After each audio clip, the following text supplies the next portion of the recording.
What's up, party people and magic makers? Destiny here. I know I'm a couple minutes early, but when things come out, you just gotta start saying it, right?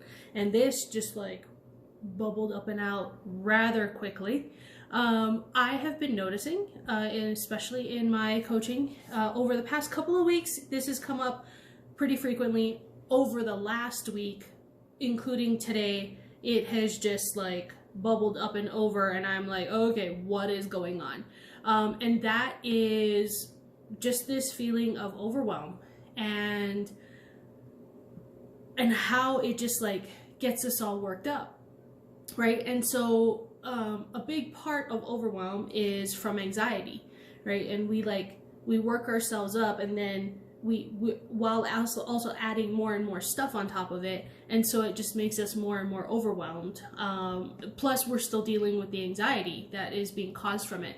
And so this can be just so physically and mentally taxing on us. And then we get tired, and then we're not taking care of ourselves because we're still doing all of those things. And then we get sick, and especially with all this stuff going on with the coronavirus and just viruses, period. Like, isn't this something that we would rather avoid, right? So I wanted to talk to you about like where all of that comes from. So if we think about our brains, as complex and as amazing as they are, they're still very rooted into like what I like to call the caveman, cavewoman era, right? So there's still the parts of our brains that think that when we're under attack or when we don't feel safe, like a T-Rex is gonna come and bite us and eat us, or a saber-toothed tiger, or whatever it was back in that time. And so we needed to react in order to save ourselves, right? So the reaction was usually fight or flight. Well, there was actually another one, and that was freeze. And so I feel like when I'm having these bouts of like anxiety and overwhelm, that's where I just freeze, because I literally cannot do anything else. I cannot even think of anything else outside of my anxiety. I'm just like, oh my God, oh my God, oh my God, oh my God. And it feels like I have this shit pile, and the shit pile keeps growing. And then that feeds into the more anxious and the more overwhelmed feeling that I get, right? And so what's happening is our brains are still, like I said, back in that caveman, cavewoman era, and we have a certain amount of chemicals in our brains that tell us, in part, it sends messages and it tells us what to do, right? So do we need to run, flight? Do we need to fight? Do we need to freeze? Like, what are those things? And so it sends it all to the brain. And if you think about it, it makes sense, because when we're cold, or you've heard of those people with hypothermia, they get like frostbite at the ends of their fingers because the body instinctually wants to preserve what is necessary for it to live. And that's not, I mean, yes, your fingers and your toes and stuff are helpful day to day, but it's not necessary in order for you to survive. What's necessary is your brain and your heart and your organs and stuff. So it sucks everything from the extremities and focuses on warming up your core so that you can stay alive. Same thing happens when it comes with anxiety and overwhelm. There's a limited amount of chemicals in your brain telling you what to do, and it's telling you whether you should fight, flight, or freeze. For most of us, we've actually gotten really comfortable with the freeze, and I know that sounds horrible because who wants to be comfortable with anxiety? However, if you look at it and you think about it, what is your reaction to overwhelm, and what is your reaction, and is it anxiety, and is the anxiety overwhelm, right? And so when we get that addiction, I guess you could say, where we're used to that feeling actually starts to feel safe for us, especially if it's a feeling that we had when we were a kid. And so like maybe mom and dad were super anxious and super overwhelmed, and so in order to fit in and in order to belong, we started doing it too, and it became something that we just got used to, and that is our new comfort zone. Even though it doesn't feel comfortable, we're just so used to it that it feels safer than not having it at all. Like, could you imagine if you didn't have any anxiety or any overwhelm? Are any of you getting anxious or overwhelmed just with that thought? Right? So like start looking at that, because if that is an energetic addiction, it can be taken care of. There, you can actually do some work to support yourself in not feeling that way anymore and breaking that, because it doesn't serve you. It does when you're face to face with like a mountain lion, or like having to react for like with a car crash or anything like that. Sure, that kicks in, but day to day we're not under attack like our cave people were. So we don't need to have that kick in as often, but it does, because again, our brains are back there. And so what do?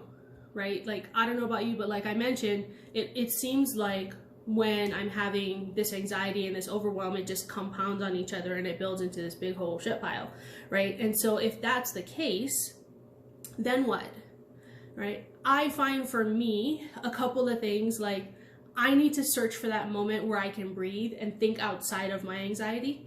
And so usually doing something helps. So when I've got a bunch of stuff just like all trapped in my head and I'm like moving and I don't know where to go with it, sometimes I just talk to my husband. I'm like, here's what's going on for me. And he usually like sets that straight.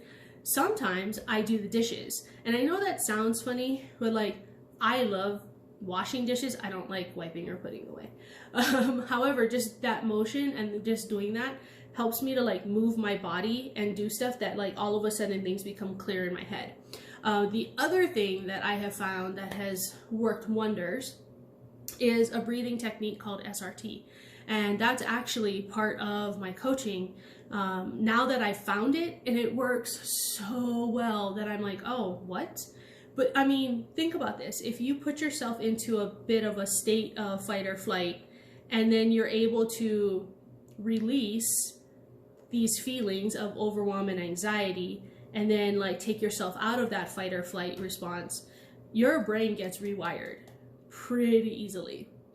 And so just knowing that and knowing that technique, which I would love to share with you, is been brilliant. And so all you really need to do is just take a deep breath in and hold it. And then in your mind, you say, I release all positive and negative blocks to overwhelm. And then you let your breath go, right? Take a deep breath in again and say, I release all positive and negative blocks to anxiety. Let your breath go. And like, you'll start to see that it gives you this moment of just like, oh my God, I can think. Oh my God, there's clarity. Oh my God, like it just doesn't keep the shit piling up. And so hopefully that helps you. And like I said, this is what I utilize in my coaching because it works so well. And like, I mean, could you imagine just taking off all of the layers that have been causing the overwhelm and the anxiety for so long, and then actually being able to like breathe and say the things that you need to say? Like, that's so cool, right? So important. So take a look.